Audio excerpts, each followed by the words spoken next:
Welcome to Crisis in Perception, where we examine the systems shaping our world, one book at a time. Today we're tackling a concept, a word, really, that affects every single one of us: stigma. This book completely reframes it. It's not some personal flaw, it's a powerful system of social interaction. And understanding this system is so crucial, because let's be honest, every day, in every single conversation, we are all managing our identities under the watchful eyes of others. All right, so let's get into it. The book is Stigma, written back in 1963 by the sociologist Erving Goffman. Now, what's so incredible about this book is that it's not here to make moral judgments about human differences. Nope. Instead, it's this incredibly sharp, sometimes even kind of bracing, analysis of the mechanics of our everyday social lives. You know, all those hidden rules we all just seem to know and navigate whenever we meet someone.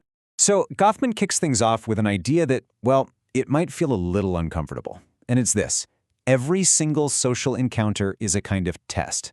I mean, really think about it. The second you meet a stranger, your brain just instantly starts categorizing them, right? You're making assumptions about who they are and, more importantly, who you think they should be. At the same time, you're presenting a version of yourself and you expect a certain version of them back. And that creates this universal, unspoken tension that's just kind of simmering under the surface of every conversation we have.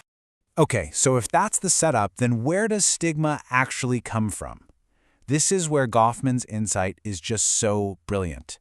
He says it's not something inside a person. It's not some inherent quality they have.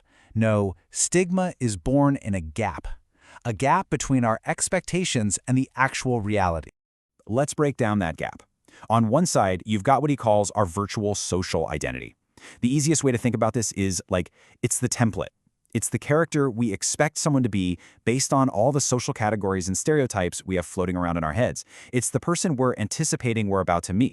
And then, on the other side of the gap, you have the actual social identity.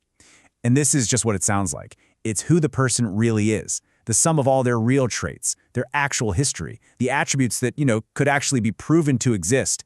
This is the reality of the person standing in front of you. And here it is, the key moment. Stigma is born right in that clash. It's when there's a mismatch between the person we expected to meet and the person who is actually there. And specifically, it happens when they have some attribute that society has kind of labeled as deeply discrediting. That is the moment stigma gets created. It's this jarring collision of expectation and a reality that just doesn't fit the neat little box we had ready for. All right, so this gap exists. Now what? How do people actually navigate this? Well, Goffman points out that pretty much everything comes down to one crucial question. Is the stigma known or is it unknown?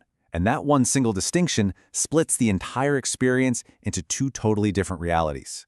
On one side, you've got the person who is discredited. This means their stigma is already known, it's out in the open, maybe it's immediately visible.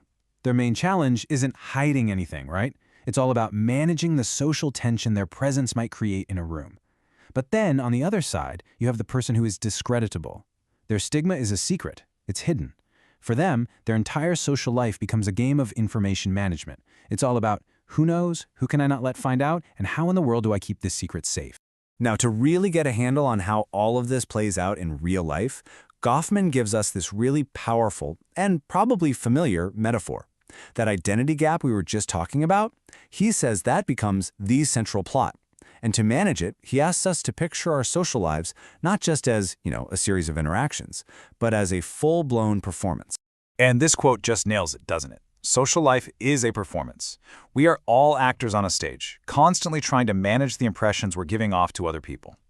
But, and this is a big but, for someone with a stigma, this performance isn't just some casual act. It's a constant, high-stakes, exhausting effort. So what does that performance look like? Well, a key technique, especially for the person who is discreditable, the one with the secret, is something Goffman calls passing. This is the very conscious act of concealing a stigma so you can be treated as normal. It's not passive at all. It's an active, ongoing management of information, all designed to maintain a character that fits in with what society expects. And of course, every performance needs an audience, right? Goffman has a term for them too, the normals. And that just means anyone who doesn't negatively depart from whatever expectations are at play in that situation. But here's the twist. They aren't just a passive audience sitting there watching. They are fellow actors. And by upholding the societal script, by playing their part. They're the ones who are actively drawing the line between what's considered normal and what gets labeled as a stigma in the first place. Okay, but this is all about the external performance. What about the internal experience? This is where Goffman shifts our focus, away from just managing an identity on the outside to the really profound psychological impact this constant performance has on the individual.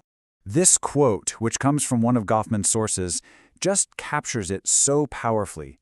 That feeling of internalized shame. See, the thing is, the person with the stigma often holds the exact same beliefs about identity as the wider society does.